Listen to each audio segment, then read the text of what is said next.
വൈവിധ്യമാർന്ന സംസ്കാരവും വിഭിന്ന ഭാഷാരീതിയും വേറിട്ട ഭൂപ്രകൃതിയും അതിലുപരി വ്യത്യസ്ത സാമ്പത്തിക ചുറ്റുപാടുകളും നിറഞ്ഞതാണ് നമ്മുടെ ഭാരതം.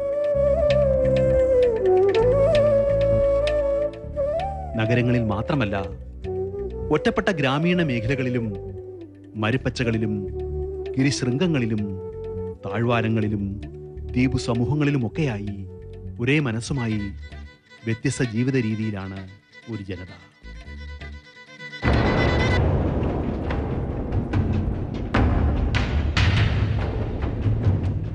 ഇവിടെ സമ്പന്നരും സാധാരണക്കാരും മാത്രമല്ല, ആഹാരത്തിനും ആവാസത്തിനും ആരോഗ്യത്തിനും അറിവിനുമൊക്കെ വകയില്ലാതെ ഉഴലുന്ന അനേകരും നമുക്കിടയിലുണ്ട്.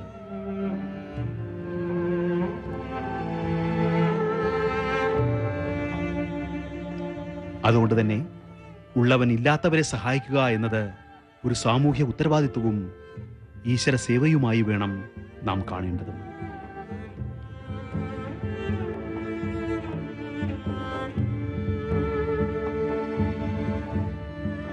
ഇത്തരം ജനങ്ങളിലേക്ക് ഇറങ്ങിച്ചെന്ന് ജീവിത രീതി കണ്ടെത്തി അവരിലേക്ക് ഒരു കൈ സഹായം എത്തിക്കുന്ന ബിലീവേഴ്സ് ചർച്ചിന്റെയും അനുബന്ധ സന്നദ്ധ സംഘടനകളുടെയും പ്രവർത്തനങ്ങളിലേക്ക് കടക്കുകയാണ് നാം.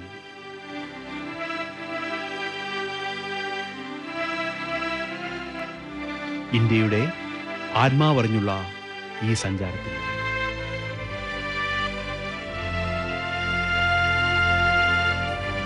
ആത്മീയ സഞ്ചാരം.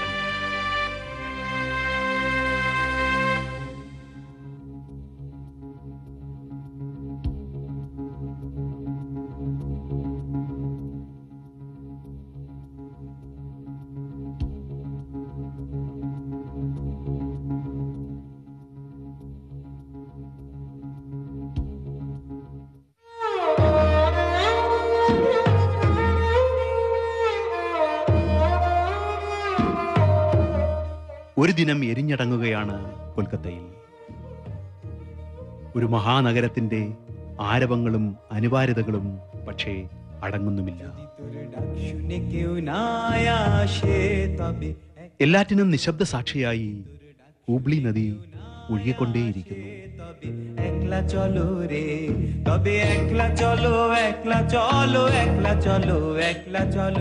മീൻപിടുത്തക്കാരുടെ പതിഞ്ഞ സംഗീതവും രാവിന്റെ കറുപ്പിനുമേൽ പുതിയ ഉരുക്കുപാലത്തിന്റെ ദീപാലങ്കാരങ്ങൾ കണ്ണിറുക്കുകയാണ്.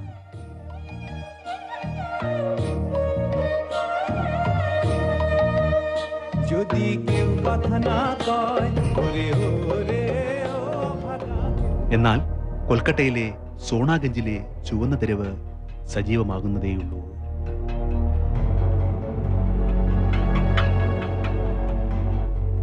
സ്വയമറിയാതെ ആഴക്കയങ്ങളിലേക്ക് വീണ മനുഷ്യജീവിതങ്ങൾ. അവർ ഇവിടെ ദുരിതവും വ്യഥയും വേദനയും പേറി നിസ്സഹായ ജീവിതം തള്ളിവിടുകയാണ്. അതെ, അക്കൂട്ടരുടെ കഥയറിയാൻ നമുക്ക് കൊൽക്കത്തയിൽ നിന്നും സഞ്ചരിച്ച് കൊണ്ടായി എന്ന വ്യാവസായിക നഗരത്തിലേക്ക് കടക്കാം.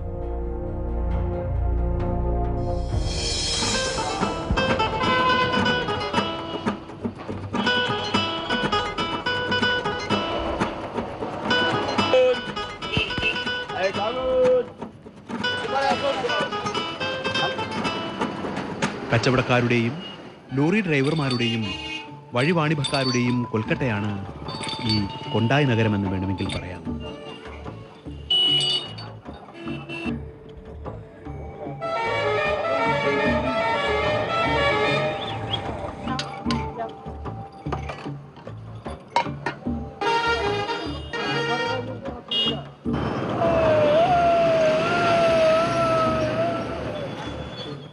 ദീർഘദൂര ചരക്ക് വാഹനങ്ങളുടെ ഒരു ഇടത്താവളം.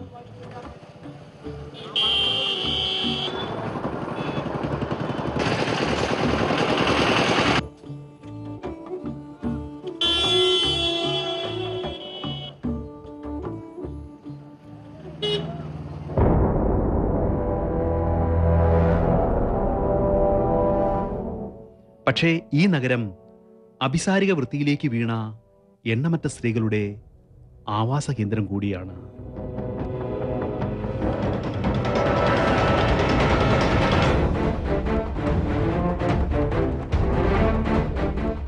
പശ്ചിമ ബംഗാൾ ഗവൺമെന്റിന്റെ കണക്ക് പ്രകാരം 40,000-ലധികം പേർ ഇവിടെ ഈ പ്രവൃത്തിയിലാണ്.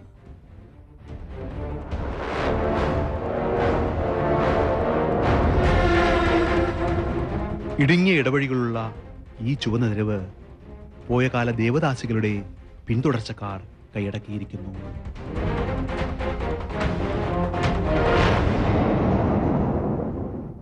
പല വീടുകളുടെയും വാതിലുകൾ അപരിചിതർക്ക് പോലും മുൻവിധിയില്ലാതെ തുറക്കപ്പെടുന്നു.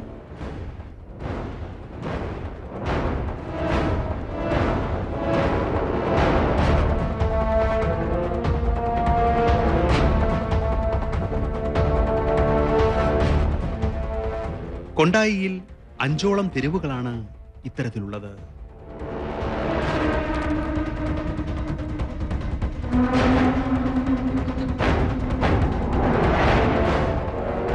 തികച്ചും വൃത്തിഹീനവും അറപ്പുളവാക്കുന്നതുമായ അന്തരീക്ഷത്തിൽ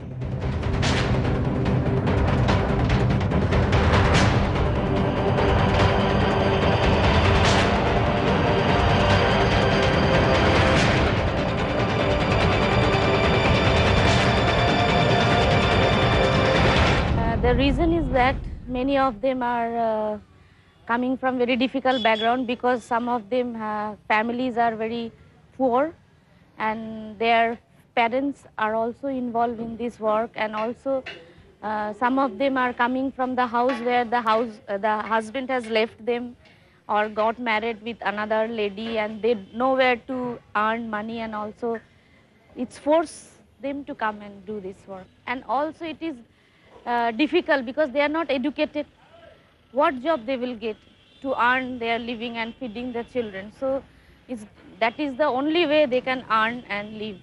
ഒരു പ്രത്യേക കോളനിയിലെ ഭൂരിഭാഗം വരുന്ന അമ്മമാരും വ്യഭിചാര വൃത്തിയിൽ ഏർപ്പെടുന്നവരാണ്. അത് ഒരു തൊഴിലായിട്ട് അവരെടുത്തിരിക്കുകയാണ്. അപ്പോൾ അത് എങ്ങനെയാണ് അവർ ആ അവസ്ഥയിലേക്ക് വന്നതെന്ന് ചോദിച്ചു കഴിഞ്ഞാൽ ചിലപ്പോൾ അവരുടെ സാഹചര്യമായിരിക്കാം, അല്ലെങ്കിൽ മറ്റു ചില ട്രാപ്പിൽപ്പെട്ട് അവരിതിലോട്ട് വന്നതായിരിക്കാം. അങ്ങനെ പലവിധമായ വഴിയിൽ കൂടെ വന്നതാണെങ്കിലും ഒരു നേരത്തെ ആഹാരത്തിന് വേണ്ടി സ്വന്തം മാനം വിൽക്കേണ്ടി വരുന്ന ഹതഭാഗരായ അമ്മമാരാണ് നമ്മൾ കാണുന്നത്. പല പ്രായക്കാരുണ്ടിവിടെ. സമൂഹം വലിച്ചെറിഞ്ഞവർ,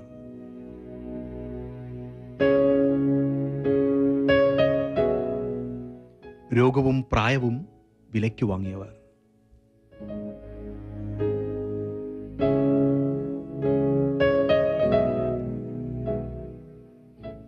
ദയയില്ലാത്ത മനുഷ്യരുടെ ക്രൂരതയ്ക്കിരയായവർ,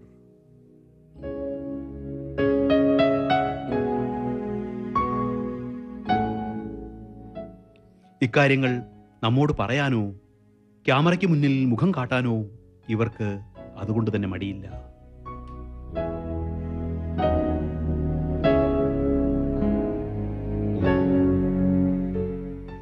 പക്ഷേ ലോകമെന്തെന്നറിയാതെ ഇവരുടെ കുട്ടികളായി പിറന്ന കുരുന്നുകളും കഴിയുന്നത് ഈ അഴുക്കുചാലിനരികെ തന്നെയാണ്. കളിച്ചും ചിരിച്ചും നാളെക്കുറിച്ച് ഓർക്കാതെ ഈ കുട്ടികൾ ഇവിടെ വളരുന്നു.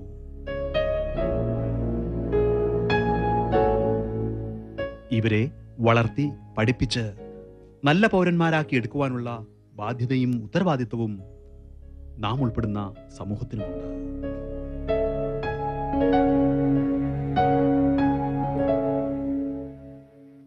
ഇവിടെയാണ് ബ്രിഡ്ജ് ഓഫ് ഹോപ്പ് എത്തുന്നത്. സ്ത്രീകൾക്കും കുട്ടികൾക്കും ഒരു കൈ സഹായമേകി അവരെ സമൂഹത്തിന്റെ മുഖ്യധാരയിലേക്ക് കൈപിടിച്ചു കൊണ്ടുവരുവാൻ. We are going to help their children, those who are the worker, their children, we will be helping them and giving them food, free tuition, and provide them all the school supplies, hygiene supplies, which will help them and also motivate them spiritually and educationally, and with their physical growth also. For medical camp, everything we will be helping them. അവരുടെ കുഞ്ഞുങ്ങൾ ഇത് കണ്ടാണ് വളരുന്നത്. അപ്പോൾ ഈ കുഞ്ഞുങ്ങൾ വളർന്നു വരുമ്പോൾ ഇങ്ങനെ ഒരു പ്രവൃത്തിയിൽ ചെല്ലരുത് എന്നുള്ളൊരു ആഗ്രഹം ബിലീവേഴ്സ് ചർച്ചിനും ബ്രിഡ്ജ് ഓഫ് ഹോപ്പിൻ്റെ പ്രവർത്തകർക്കും ഉണ്ട്. അങ്ങനെയാണ് ഈ ഒരു കോളനിയിലോട്ട് കടന്നു വരുവാനും ഇവിടെയുള്ള കുഞ്ഞുങ്ങളെ കണ്ട് അവരെ സംരക്ഷിക്കുവാനും വേണ്ടി ബ്രിഡ്ജ് ഓഫ് ഹോപ്പ് തുടങ്ങണമെന്നുള്ളൊരു ആശയം നമ്മൾ ഉദിച്ചത്. മെയിൻലി നമ്മുടെ focus is on women and children. അന്നേരം ഇപ്പം ചിൽഡ്രൻ ആണെങ്കിൽ വാട്ട് ആർ ദേ ഡൂയിങ്? ഈ അവരുടെ പ്രായത്തിൻ്റെ ആ സ്പെക്ട്രം കണ്ടുപിടിച്ചിട്ട് ഇവരെന്താണ് ചെയ്യുന്നത്? Most of the places deep ഇൻറ്റീരിയേഴ്സിൽ പിള്ളേർ വർക്ക് ചെയ്യുക, അവർക്ക് എഡ്യൂക്കേഷൻ ഇല്ല. അങ്ങനെ വരുന്നുണ്ട് ഞങ്ങളുടെ ആ ബ്രിഡ്ജ് ഓഫ് ഹോപ്പ് എന്ന് പറയുന്ന ഒരു ടീമുണ്ട്. അവരവിടെ പോയിട്ട് ആവശ്യത്തിന് പിള്ളേരുണ്ടെങ്കിൽ അവരൊരു പ്രോജക്റ്റ് സെൻറ്റർ അവരുണ്ടാക്കുന്നു.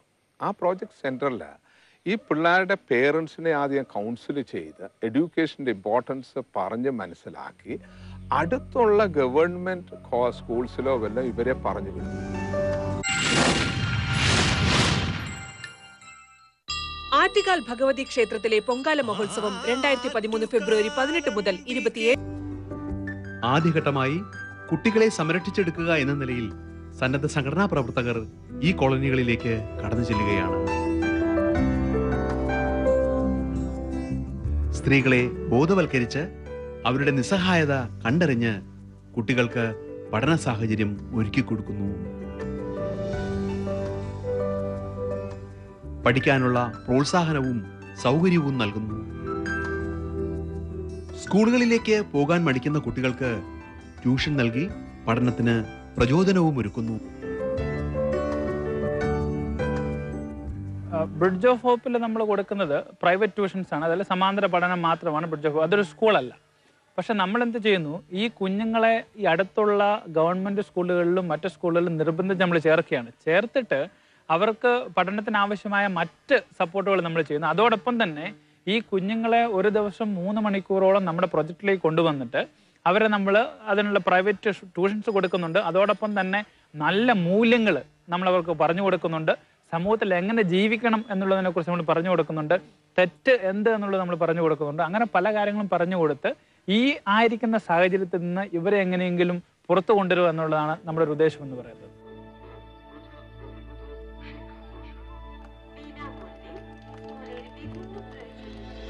ഈ പ്രവർത്തനങ്ങൾ വിപുലീകരിക്കുന്നതിന്റെ ഭാഗമായി ബ്രിഡ്ജ് ഓഫ് ഹോപ്പിന്റെ പുതിയ ശാഖ കോണ്ടായിയിലെ മറ്റൊരു കോളനിയിലും തുറന്നു.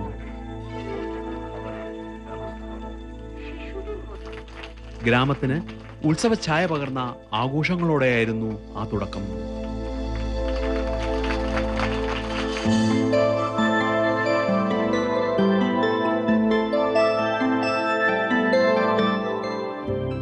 കോണ്ടായിയിലെ ഭരണകക്ഷി MLA ആണ് ഉദ്ഘാടനം നിർവഹിച്ചത്. ബ്രിഡ്ജ് ഓഫ് ഹോപ്പ് പ്രവർത്തകരും ബിലീവേഴ്സ് സഭയുടെ പൗരോഹിത്യ പ്രമുഖരും ചടങ്ങിൽ പങ്കെടുത്തു. ഇതിനു പുറമെ പ്രാദേശിക കൗൺസിലർമാരും വനിതാ സന്നദ്ധ സംഘടനാ പ്രവർത്തകരും ഇതിൽ പങ്കുചേർന്നു.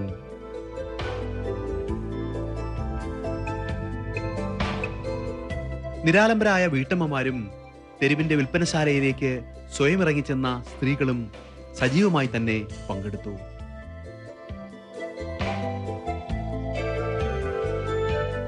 സാമൂഹ്യ പ്രതിബദ്ധതയോടെ നടത്തുന്ന ഇത്തരം പ്രവർത്തനങ്ങൾ ഗവൺമെന്റ് വികസന പ്രവർത്തനങ്ങൾക്ക് ഊർജം പകരുമെന്ന് MLAയും വാർഡ് കൗൺസിലർമാരും അഭിപ്രായപ്പെട്ടു. Help from government, but we are not satisfied about they are getting the help from government side, but we are hopeful. പല കുട്ടികളും ഇവിടെ സ്കൂളിൽ പോകാൻ മടിയുള്ളവരും അതിനുള്ള സാഹചര്യങ്ങൾ ഇല്ലാത്തവരുമാണ്. മുഖ്യമന്ത്രിയുടെ പുതിയ പദ്ധതി പ്രകാരം ഇവരെ മുഖ്യധാരയിലേക്ക് കൊണ്ടുവരാനുള്ള ശ്രമം നടന്നുവരികയാണ്. അതിനോടൊപ്പം ബിലീവേഴ്സ് ചർച്ച് പോലെയുള്ള സന്നദ്ധ സംഘടനകൾ നടത്തുന്ന പ്രവർത്തനങ്ങളും ഏറെ മാറ്റം ഇത്തരം മേഖലകളിൽ കൊണ്ടുവന്നിട്ടുണ്ട്. ബ്രിഡ്ജ് ഓഫ് ഹോപ്പിന്റെ പ്രവർത്തനം ഈ മേഖലയിൽ മാത്രം 3800 കുട്ടികൾക്ക് തുണയായി തീർന്നിരിക്കുകയാണ്. അഭിനന്ദനാർഹമായ ഇത്തരം പ്രവർത്തനങ്ങളിലൂടെ 2020 നമ്മുടെ സ്വപ്നം സമ്പൂർണ്ണ ആരോഗ്യവും സാക്ഷരതയും എന്നുള്ള നമ്മുടെ ലക്ഷ്യത്തിലേക്ക് വേഗത്തിൽ ഈ നാടിനെ എത്തിക്കും എന്ന് എനിക്ക് ഉറപ്പുണ്ട്. We are hopeful that 2020 vision, our leader, our Chief Minister Mamata Banerjee already announced. 2020 का अंदर हमारा स्टेट में 100% एजुकेशन आ जाएगा. हम लोग होपफुल हैं. আজকে এখানে শুভ উদ্বোধন হয়েছে। 2007 সালে টিউশন হিসাবে বেলিভার্স চার্চ শুরু করেছিল। നമ്മുടെ കഴിവിനൊത്ത് ഇവരുടെ ഇടയിൽ പ്രവർത്തിച്ച് കുട്ടികളെയും കുടുംബങ്ങളെയും മുഖ്യധാരയിലേക്ക് കൊണ്ടുവരാനുള്ള ശ്രമമാണ് നടക്കുന്നത്. ഗവൺമെന്റ് പ്രവർത്തനങ്ങൾക്കൊപ്പം സഭ മതേതര കാഴ്ചപ്പാടോടെ നടത്തുന്ന ഇത്തരം പ്രവർത്തനങ്ങൾ ഒരു സാമൂഹ്യ മാറ്റം ഈ മേഖലയിൽ കൊണ്ടുവരും എന്നത് ഉറപ്പാണ്. വാർഡ് പ്രതിനിധി എന്ന നിലയിൽ എനിക്കതിൽ സന്തോഷവും അഭിമാനവുമുണ്ട്. ഗവൺമെന്റിന്റെ പ്രവർത്തനങ്ങൾക്ക് ഇവരുടെ ഈ സേവന മനോഭാവം ഒരു വലിയ കൈത്താങ്ങായി തീരുകയും ചെയ്യുന്നു. അതെ, ഇന്ന് ഈ കുട്ടികൾ പഠനത്തിന്റെ വഴിയിലേക്ക് സ്വയം ഇറങ്ങുകയാണ്. അക്ഷരങ്ങൾ വായിച്ചറിയുന്നതിനൊപ്പം സാമൂഹിക അവബോധവും ഇവരിലേക്ക് എത്തുന്നു. മാത്രമല്ല ഭക്ഷണവും. ഒരു നേരം വയറു നിറയ്ക്കുക എന്നത് ആഴ്ചയുടെ സ്വപ്നമായിരുന്ന കുരുന്നുകൾക്ക് ഇന്ന് ആഹാരം ദിനവും ലഭിക്കുന്നു. അവർ അങ്ങനെ അറിവിലൂടെയും വിദ്യാഭ്യാസത്തിലൂടെയും മുഖ്യധാരയിലേക്ക് മെല്ലെ കടന്നു വരികയാണ്.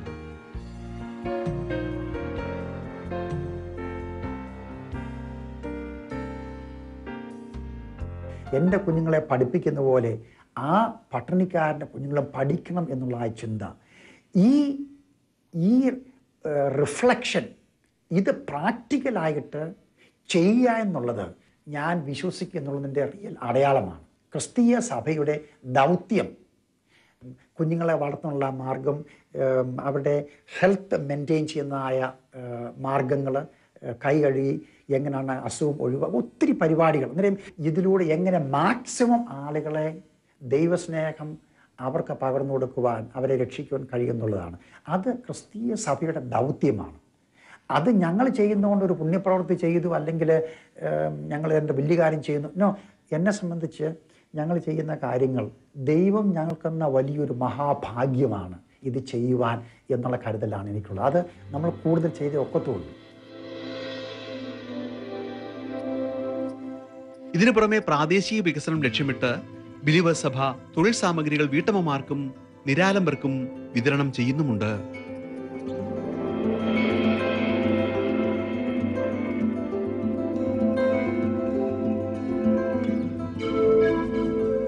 കന്നുകാലികളും തയ്യൽ യന്ത്രങ്ങളും തുടങ്ങി ഒരു ചെറിയ സംരംഭം തുടങ്ങുന്നതിനുള്ള അടിസ്ഥാന ഉപകരണങ്ങൾ വരെ ഇത്തരത്തിൽ നൽകുന്നു. আমি এখন ভালো আছি, প্রভু যিশুকে জেনে আমি খুব আনন্দিত. സ്വന്തമായി തൊഴിൽ ചെയ്യാനും കുട്ടികളെ പഠിപ്പിക്കുവാനും എനിക്കാവുന്നുണ്ട്. যাই হোক আমি বেঁচে আছি.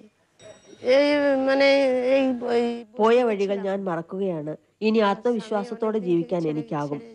ছেড়ে দিয়েছে, প্রভু যিশুকে জেনে আমি এখন খুব ভালো আছি. এখন এই গ্রামের দিকে একটু ঝুপড়ি পালা এই পেপার দিয়ে থাকি. আমার বাড়ি ঘর নেই, ক্ষেত জমি আর কিছু নেই. ഇത് കഴിഞ്ഞാൽ ഞാൻ സ്വരുക്കൂട്ടിയ പണം ഉപയോഗിച്ച് ഒരു തയ്യൽക്കട തുടങ്ങണമെന്നാണ് ആഗ്രഹം. അതിന് സഭ എല്ലാ പിന്തുണയും നൽകുമെന്നും പ്രതീക്ഷിക്കുന്നു. ഇപ്പോൾ തന്നെ എന്റെ കുട്ടികൾക്കുള്ള തുണികൾ ഞാനാണ് തുന്നുന്നത്.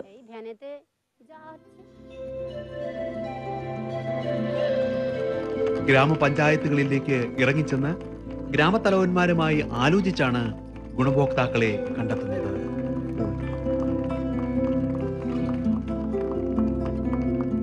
സ്വന്തം കാലം നിൽക്കാനും, ഒരു തയ്യൽ മെഷീൻ മേടിച്ച് തുണികൾ തയ്ച്ചു കൊടുക്കുവാനും, അല്ലെങ്കിൽ മാർക്കറ്റ് പോയി സാധനങ്ങൾ വാങ്ങി അത് വിറ്റ് പണം ഉണ്ടാക്കാനും, അങ്ങനെ ആ കുടുംബത്തെ രക്ഷിക്കുന്നതിൻ്റെ ബ്രിഡ്ജ്, ആ പാലം, ആ മാധ്യമം ഇപ്പോൾ ആ വീട്ടിലെ ഭാര്യ അല്ലെങ്കിൽ മാതാവായി തീരുകയാണ്.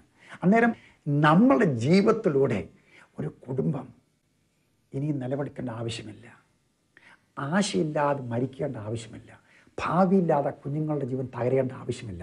അതാണ് യഥാർത്ഥ നിങ്ങളുടെ റിവാർഡ്. അങ്ങനെ സമഗ്രമായ ഒരു മാറ്റം സാമൂഹ്യ തലത്തിൽ കൊണ്ടുവരികയാണ് ബിലീവേഴ്സ് ചർച്ച് ഒരു സന്നദ്ധ സംഘടനയെ പോലെ. ജനരോധനങ്ങൾ പോലും പുറത്തെത്താത്ത ഉൾഗ്രാമങ്ങളിലേക്ക് മടികൂടാതെ കടന്നെത്തി സഹായിക്കുകയാണ്. ഈ സേവനം ഈശ്വര സേവ പോലെ കണ്ടുകൊണ്ട്